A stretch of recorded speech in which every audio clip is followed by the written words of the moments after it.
Halloween aqui em Novo Hamburgo, no Fantasnoia. Cinema de peso, chiquezito, Nororeg, lá na ponta, o Clima Aquino. E hoje nosso convidado especial é o Caveira. E o Caveira vai falar sobre Pânico de 1996. Então venha para esse programa de terror. Então vem para o programa de terror. Nós estamos aqui em Novo Hamburgo, né? Diretamente aqui da Casa das Artes. A Casa das Artes em Novo Hamburgo, né? Hoje o cenário é diferente, né? Um cenário inédito para o cinema de peso. Se eu conseguir com uma tesoura nas costas fazer o programa, eu continuo. Mas hoje nós temos a presença aqui ilustre. Nós estamos aqui como convidados, né? Aqui em Novo Hamburgo, e temos a presença ilustre do Caveira, né? Doutor Caveira, o Caveira, eu não sei o nome dele aí, não sei que é o Caveira. Henrique Abel. Não, é o Caveira, né, cara? E o Caveira, ele tá, acho que é a primeira vez que a gente já entrevistou gente mascarada, mas mascarada de verdade, eu acho que é a primeira vez, né, que a gente conversa, né, e tal, né? Mas, e nós somos mascarados, tem outra aqui do meu lado também. Então, Caveira, tu quer te apresentar para a câmera do cinema de peso aqui em Novo Hamburgo? Sim, eu vou revelar minha identidade secreta. Acho que essa altura do campeonato já não engano mais ninguém. Então, eu sabia que era ele! Eu sabia que era o dono do parque. Eu matei o Odete Roy. Eu sabia que era o dono do parque. Calma que ele não vai tirar mais. É o dono do parque. É o dono do parque. Ah, sabia. E meu plano teria dado certo se não fosse por esses adolescentes queridos. Então, pessoal, né, uma satisfação estar aqui com vocês. A convite do programa, eu sou o Henrique Abel, sou criador e idealizador do Fantasnoia, o Festival de Cinema Fantástico de Novo Hamburgo, e um entusiasta e fanático por cinema de horror desde que eu tenho memória. Então é uma alegria ter recebido esse convite de vocês e estou à disposição aí para a gente conversar um pouco sobre Pânico. E toda vez que a gente fala Pânico, tu fala Pânico. Assim. Eu acho que eu vou ter muita dificuldade de falar o nome do filme de uma maneira normal, porque é tão mais divertido falar Pânico. Você devia ter feito com aquele gravadorzinho do filme. Mas antes de começar a falar sobre Pânico 96, eu vou pedir aqui no canal se inscrever, curtir, comentar, compartilhar. E a gente agradece muito, senão você vai ser assassinado, morto? Não? Eu não sei, não. Não, Sim, mas vai perder um baita Isso, conteúdo, né? Essa produção de conteúdo maravilhosa que é o cinema de peso, né? Isso. E também a gente precisa agradecer aos nossos apoiadores. Temos alguns apoiadores, estamos com mais de 2.000 inscritos no canal. Que legal! Sabe? Então é muito bacana. E segue aí a todos que nos apoiam. Muito obrigado, é muito importante o apoio de vocês. Cervejaria Pullman, Avenida Copacabana 745, de terças a sábados, das 17h30 às 23h30. Ampola Estúdio. Cachaças Coral Brasil. 6 sabores de cachaça artesanal. Você encontra a Cachaça Coral Brasil na Cachaçaria do Mercado Público. Lau Center Óptica. 4 lojas para você. Shopping Passeio, Rua dos Andradas, Viva Open Mall e Pátio 24 horas.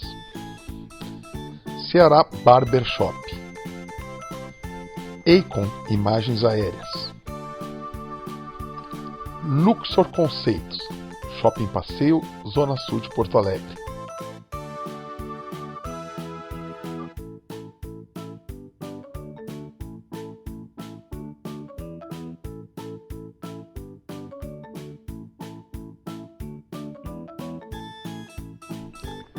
Suzuki São Motors, Avenida Ipiranga, 8049. Pois então, né, voltamos aqui para... Como é que é a cidade do Pânico? É Westboro, né? Westboro, né? Vamos. Então hoje a gente vai fazer um passeio em Westboro, então, né? Então o Caveira...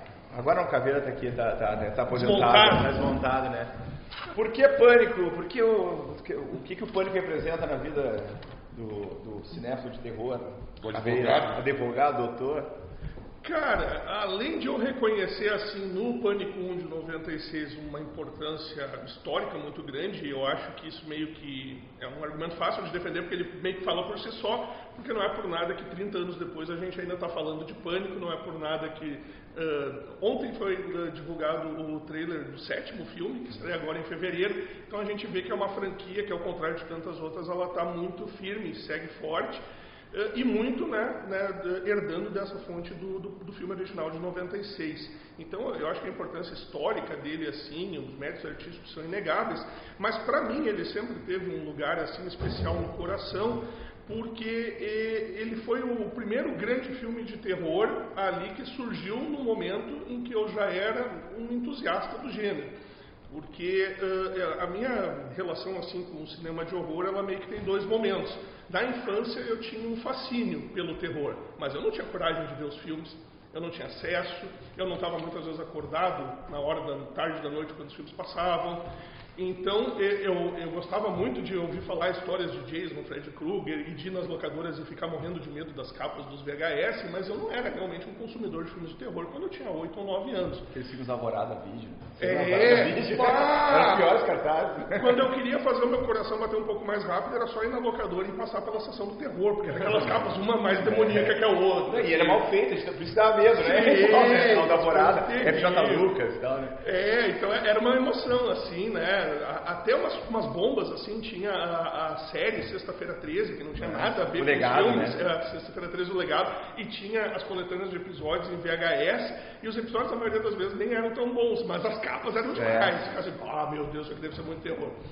E nos anos 90, quando eu passo ali para a adolescência, eu herdo aquele fascínio com o cinema de horror da infância, mas daí eu começo a ser realmente um pesquisador, um cara que vai atrás, esse filme é interessante, eu quero ver. Começo a ir nas locadoras com listinha, E quando eu vou então resgatar, assim, Sexta-feira 13, Halloween, Hora do Pesadelo, eu já estou nos anos 90 indo atrás de uma coisa que já tinha ali uns bons 10 anos, ou mais às vezes. Mas o Pânico é um grande evento da cultura pop que surge no momento em que eu tenho basicamente a idade dos protagonistas do filme e que eu já sou um identificado com filmes de terror. Porque esse é um dos grandes elementos do Pânico. Ele é um filme de terror, ao mesmo tempo ele tem um metadiscurso no qual ele faz uma análise desconstrutiva, até em muitos momentos, de filmes de terror. Ele meio que coloca o gênero num banco, assim, né, num divã. E ele é também um filme para entusiastas do gênero. Então era realmente uma coisa assim que ficava, esse filme aqui é muito para mim, esse filme é o tipo da coisa que fizeram para pessoas como eu. Então ele teve um impacto enorme para mim nos anos 90, eu fiquei na expectativa tremenda na época pela sequência, eu não sei se vocês lembram disso, mas a sequência demorou horrores para chegar no Brasil, ela teve problemas seríssimos de distribuição, eu acho que ela foi lançada nos Estados Unidos no ano seguinte, um ano e meio depois do Pânico 1, mas eu fui ver o Pânico 2 no cinema no verão de 99, quando eu já estava me preparando para ir para a faculdade. Eu tenho a impressão que eu passei metade da minha adolescência esperando para o Pânico 2. O Pânico passou em 96 mesmo no Brasil. 96. Não, o filme é 96, mas eles demoraram um pouquinho, né? Mas acho que foi até a final de 96 passou o Pânico, né? Então eu fiquei numa expectativa muito grande pelo Pânico 2. Então, essa foi uma coisa assim, e isso é uma coisa que muitas vezes o pessoal mais novo não tem condição de saber, porque a pessoa hoje tem 20 anos, vai olhar o Pânico, vai poder avaliar ele pelos seus próprios méritos ali, né, técnicos, etc. Mas tu não tem aquele elemento de estar inserido na época do lançamento, de saber como é que foi aquele impacto na cultura pop. Assim, o Pânico foi um evento na cultura pop e ele trouxe de volta uma certa legitimidade de filmes de terror que estava ausente. Porque a gente tinha, isso era 96, a gente tinha algumas exceções que confirmam a regra, que eram filmes de terror que davam certo. Por exemplo, 2 anos antes eu tinha ido no cinema em 94 ver Entrevista com o Vampiro. É um baita filme de terror, fez muito sucesso. Eu acho que foi no mesmo ano eu fui no cinema ver Seven. O Brad Pitt também. Mas era uma outra temática. Mas eram mais exceções que confirmavam. O próprio Silêncio dos Inocentes, que é de 91. O próprio Silêncio dos Inocentes, que é de 91, e que é um raro exemplo de filme de terror mainstream que não só deu muito certo, mas que também ganhou a crítica. Ganhou Oscar, né? Ganhou Oscar, que é uma coisa muito rara nesse gênero, porque é um gênero historicamente segregado na crítica profissional. Então tinha essas exceções que confirmam a regra, mas a regra até a metade dos anos 90 é o seguinte: o cinema de horror mainstream estava deslegitimado. Era uma coisa meio que tinha... E também eram filmes mais sérios, né? Não era um filme realmente para jovem, né? Sim. O Vampiro era bom, a gente via por falsa opção mesmo. Sim. Mas não era um filme assim, próprio Silêncio dos Inocentes, não era uma coisa que entrava na cabeça, que a galera que via o Sexta-feira 13 em 81, o Hora do Pesadelo 84, 85, Hora do Espanto 85, sabe? Exato. Eram filmes com elementos de terror, mas que não eram filmes de nicho. Não era para um público fã de terror. Eram filmes para um grande público que tinham elementos de horror. Entrevista com Vampiros, Seven, Silêncios Inocentes, transcendiam de certa forma o gênero. Então, pensar em 96, no surgimento de um slasher, que era um gênero tão... Nossa, isso é uma coisa que acabou lá nos anos 80. De um slasher que provocasse um grande impacto na cultura pop, aquilo foi uma coisa muito, muito impactante. Então eu tenho um carinho especial pelo filme por isso. Eu acho que ele representou a última grande revolução dentro desse subgênero do terror. Eu acho que ele trouxe de volta, de certa forma, o cinema de horror mainstream hollywoodiano nos anos 90. Claro que, pro bem e pro mal, isso provocou uma enxurrada de imitações e clones de todo tipo. Eu sei que vocês fizeram no verão passado, Lenda Urbana. Então aí começou a dar a impressão que a cada 6 meses saía prova final. Tinha a impressão assim que a cada 6 meses saía um novo clone de Pânico. Isso também, né? Até acho que que saiu um pouco da curva e que é o mesmo primeiro, muito bom, é aquele da... Esqueci, não. Aquele que agora...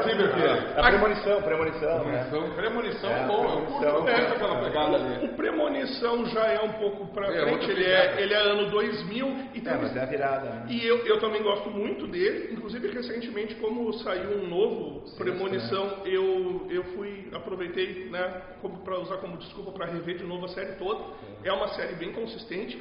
E uma curiosidade interessante do primeiro Premonição de 2000 é que originalmente a história dele surgiu como um roteiro para o Arquivo X, para a famosa série, a série que meio que dominava o panorama da televisão dos anos 90. Os Carter, David Coven e A Verdade Está Lá Fora. Que o Arquivo X que bebe nas fontes do Jurássico Stalker, né? Como é que é? O subtítulo aqui no Brasil tinha o Stalker, Caçador de... o Vampiro da Noite. Eu esqueci o... acho que é. Eu tenho essa série baixada no HD.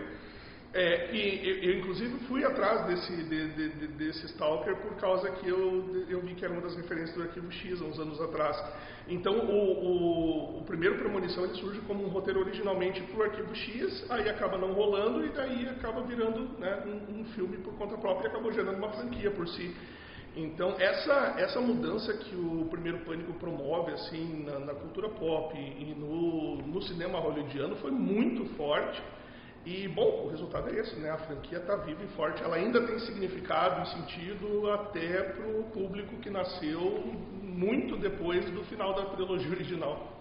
E também é importante do Pânico, quando nós comentamos em off nos bastidores aqui do Cinema de Peso, é que a importância do diretor, né? O Wes Craven, né? Wes Craven conseguiu... Em 3 décadas, praticamente fazer 3 ou 4, botar o Quadrilha de Sádicos, né? Em 72 ele tinha feito o Aniversário Macabro, a casa da...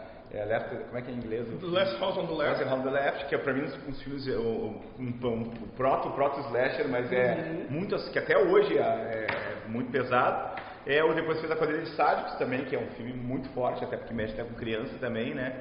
Em 84 ele criou, ele foi responsável por a evolução das horas no cinema, que é a Hora do Pesadelo. Ele depois virou Hora do Espanto, Hora do Calafrio, Sim, Hora do tudo era hora de alguém. Apesar que a Hora do Espanto foi lançada no Brasil antes da Hora do Pesadelo, e foi por causa da Hora do Espanto que virou as horas, né? Sim. Mas que botaram a hora. E depois, 10 anos depois, 12 anos depois, ele faz o Pânico, né? Então a importância dele. Fora um monte de filmes de terror que é menores, que são divertidos também. O cara era um gênio, né, do gênero, né, e tal. Achei importante dele, Daí tu pega e começa um filme desses com ninguém menos do que Drew Barrymore. Drew Barrymore. Um dos maiores pesadelos que pode existir, que ela tá falando com alguém com aquela voz ali, que tu tem medo da voz. Cavernosa. Sim, um dos grandes... Cara, é muito bom aquele início ele te prende de uma maneira, cara. Pra daí tu descobrir que o cara tá falando de dentro daquela casa. Porra, cara, que o namorado dela tá preso ali. Tu, assim, o pânico vai aumentando, literalmente o pânico vai aumentando, né? Cara, é muito bom, cara. E tu tira ela pra protagonista E daí vocês observem, olhem como o filme já começa meio observando, psicose, né? Também mata cedo ele começa observando desde o começo as próprias regras assim. Ele pretende revolucionar o cinema de horror, ao mesmo tempo em que ele está o tempo todo prestando tributo para o cinema de horror. Então, que coisa chocante, surpreendeu todo mundo assassinando a falsa protagonista nos primeiros minutos. Fazendo uma homenagem ao Psicose. Isso. Que não é um slasher propriamente dito, sim, mas é uma grande influência no desenvolvimento do gênero. Aí a coisa, meu Deus, o assassino que conversava com ela por telefone estava dentro da casa. When a Stranger Calls, dos anos 70. O filme inteiro, ao ponto de... Isso é uma coisa que eu acho muito, muito divertido nos filmes, né? E é acho que um dos segredos do sucesso da franquia, porque toda vez que eles fazem um novo Pânico, eles respeitam muito essas regras constitutivas do próprio universo, assim. Chega num ponto ali no último ato do primeiro Pânico de 96, que o que está acontecendo em tempo real no universo deles, ali naquela casa do personagem Stu, onde estão morrendo um de cada vez ali, festa, né? aquilo se mescla com o filme que eles estão assistindo, que é o Halloween de 78. Ao ponto que tem cenas que o Dewey está entrando na casa com a arma, procurando o assassino, e a música que está dando a ambientação é a música do Halloween que está na TV. Está tocando a música do Halloween, só que ele não está perseguindo o Michael Myers, ele está perseguindo o Ghostface. Então, de como a ficção e a realidade se mesclam ali, e de como está se tentando estabelecer um novo marco naquele momento para o cinema de horror, mas prestando tributo o tempo todo. A nossa fonte reverencial é essa. Nós somos todos filhos do Halloween. E tu vê também, e outra coisa, brincadeira que ele faz também, que é naquele jogo que ele fala com a Drew Barrymore, que eles começam a ligar ele tá ligando, ele faz um jogo de perguntas e respostas de filme de terror, né? E eles brincam talvez com os maiores erros que é o cara que não se lembra direito dos filmes, quem foi que era o assassino de Sexta-feira 13/1, né? Da questão da pergunta, né? Ele brinca com os maiores erros, né? Talvez do leigo fã de terror, né? Que quem é o assassino de Sexta-feira 13, né? Então ele fala Jason, daí não, o primeiro é a mãe do Jason e tal, né? Ou seja, o filme já começa, como eu falei, é uma referência atrás de referência, né?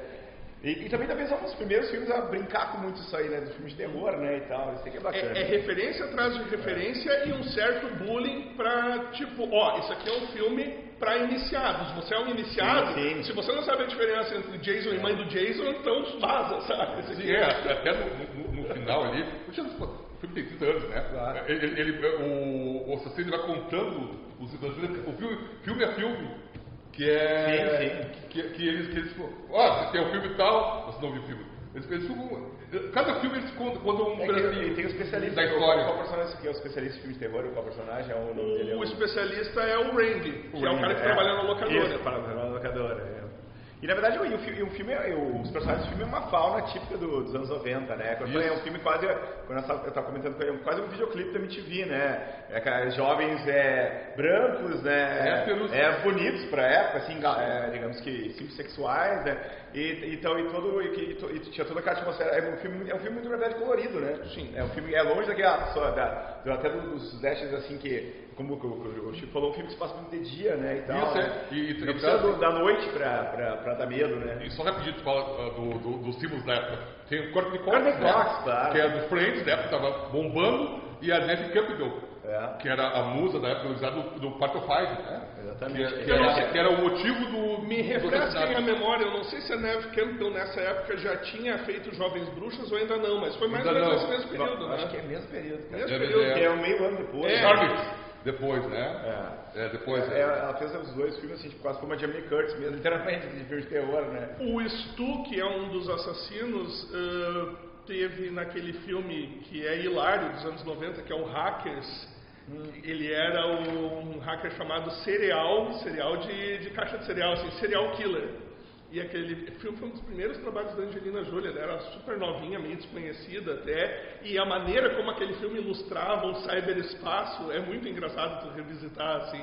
Então, realmente, eram figuras assim que estavam em ascensão ali na época, mas é como tu falou, pro bem e pro mal, o primeiro Pânico, ele é muito um filme representativo dos anos 90. Para o bem e para o mal, inclusive a questão da falta de representatividade, todos os personagens são brancos de classe média alta, eles chegam em casa de transporte escolar, assim, parece tudo assim, uns estudantes de classe trabalhadora. Aquele ritmo MTV, lembra do MTV, né? Aí eles descem do ônibus escolar, assim, chegam em casa, a casa dos caras é uns palacetes, assim, tem um deck enorme, dá pra fazer uma festa pra 100 pessoas na casa. 50 janelas pro assassino poder entrar, né? 50 janelas. Então tu fica pensando, vai, pessoal, deve ser muito barato o mercado imobiliário em Woodsboro, né?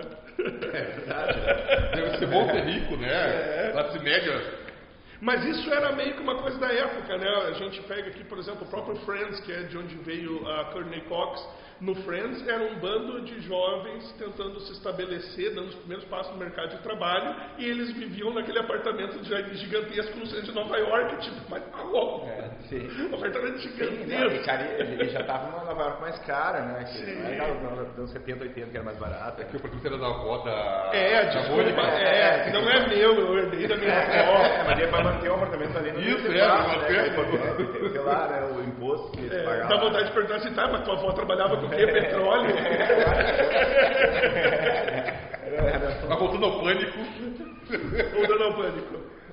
Não, e tu assim, o Mosh, o que é o assassino Ghostface, né? O que ele quer fazer? Na verdade são dois, né? Que é uma vingança até meio idiota. São dois? Puta, agora como é que eu ia ver o filme hoje? Spoiler! Tem dois aqui, ó. Isso, tem dois. São dois. Não, e aí os assassinos são dois. Qual a vingança deles? Tem a vingança deles. Por que eles querem matar a Neve Campbell? Quando a gente pensa em termos de motivação, eu acho que entra também dentro daquele esquema das regras do filme. O filme sempre deixa muito claro quais são os seus valores e regras. Quando a personagem Sidney pergunta no final ali pro Billy, por que vocês estão fazendo isso? Qual é o motivo? Ele fica louco com ela e diz que assassino não precisa ter motivo. E dele ainda faz uma provocação. Por que o Hannibal Lecter comia gente? Por que o Norman Bates matava as pessoas? Não precisa ter motivo. Mas ele até diz, mas se tu quiser um motivo, tem o fato de que a tua mãe, antes de morrer, estava com um caso com meu pai, e foi por causa disso que acabou o casamento dos meus pais, minha mãe saiu de casa, não sei o que, bababá. Mas o próprio assassino diz, isso é só se tu quiser uma racionalização, porque em última instância nunca tem um motivo racional pro cara pegar uma faca e sair matando as pessoas. Mas também os dois eram completamente virados, A gente pode concordar ou discordar, a gente pode achar que isso é uma desculpa de conveniência pro roteirista, mas fiel às tradições do Pânico, o filme sempre anuncia as suas regras e valores. Então os valores que a gente observa é esse. Se você quer um personagem com profundas camadas de construção para entender o motivo, nunca teve em nenhum dos filmes da série um assassino profundamente desenvolvido. Sempre é uma vingança bem basicona, ou simplesmente o cara é totalmente freak out, assim. E é uma das coisas que eu gosto na série, de que ela sempre é muito transparente. Os nossos valores e regras são os seguintes. E o filme vai se desenvolvendo tintim por tintim dentro daquelas regras que são estabelecidas e compartilhadas com o público. Por isso que a gente tem tanta facilidade de se sentir parte daquele universo. E se mistura com essa questão permanente em todos os filmes de trabalhar discurso e metadiscurso. Né? Então é linguagem e metalinguagem. Funciona em todas as sequências dele. Todas. Com algumas falhas, se vocês me perguntarem assim, qual da sequência do Pânico que é a mais falha, é o Pânico 3. Eu acho que foi um fecho insatisfatório de trilogia, apesar de ter sido dirigido pelo Wes Craven. Eu acho que ele comete uns erros sérios ali. É o que eu menos gosto de todos os filmes até hoje. Embora não seja o que foi mais tímido em bilheteria. Em termos de resposta de público, o que foi mais fraco foi o 4. Mas eu ainda acho que é um filme superior em termos de narrativa ao terceiro. Inclusive também gerou a sátira que eu estou no Pânico também, né? Como o Pânico, a importância do Pânico para o cinema, que gerou até será 3 ou 4 filmes todo em Pânico, acho que era, né? São 5, eu acho, e está vindo um novo, todo mundo em Pânico com o elenco original. Eu estou aguardando demais. Qual o Pânico que está vindo agora? O 7. Estreia agora em fevereiro. Ontem saiu o primeiro trailer. O 6 foi com a Jenny Ortega, né? O 5º e o 6º foi com a Jenny Ortega.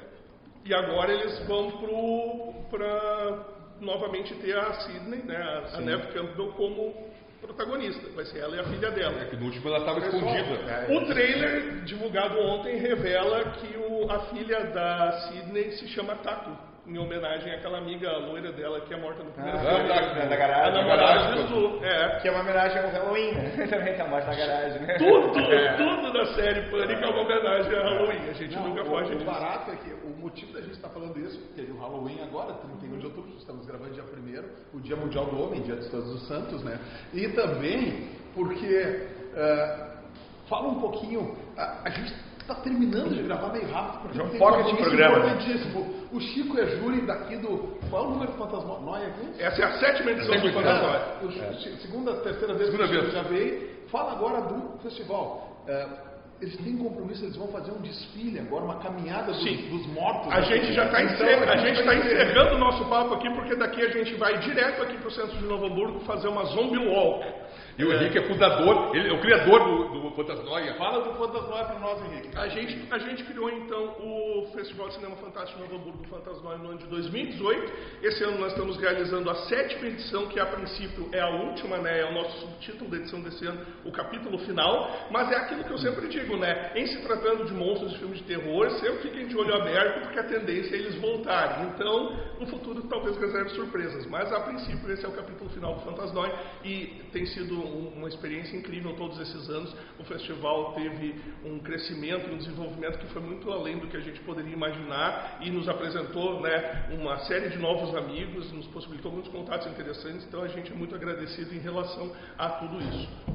Cara, esse aqui foi quase um drop de programa. Sim, foi a pena. Tu precisa falar de cinema de terror com a gente. Cara, isso é calma, um programa de 1h30. Por favor, a gente vai onde tu tiver para fazer esse programa. Cara, eu tô a um WhatsApp de distância de qualquer convite de vocês. E a gente vai fazer. Porto Alegre perto também, né? Se é chegar. Pode ser Pânico, pode ser uma das sequências, pode ser qualquer outro filme ou franquia do terror. Estou à disposição de vocês porque, olha, e daí já marcamos um de 2 horas. Não, claro, é isso aí. Né? Mas quer fazer o último apontamento sobre o Scream, o Pânico para a Câmara da Verdade, sendo de peso lá? Não, acho que só encerrar mais uma vez agradecendo aí o convite, foi legal demais e manter isso aí. Vamos marcar um próximo bem prolongado para a gente poder... porque... Já está convidado. E não é normal, o cinema de peso não tem água, tem chopp e pizza. Melhor ainda. Está convidado. Sim, então tá feito. Legal demais. Muito... Nós vamos para sexta-feira 13, 2027, 2026. Vamos fazer. Tia, muito obrigado pela tua participação. Tu tem que correr, o Chico também. A gente sabe disso. Você não pode ir embora antes de falar a frase que todo mundo fala quando termina. Mas quando ela posta o plano. Isso é cinema de peso. Vai lá. Olhando para lá. Isso é cinema de peso.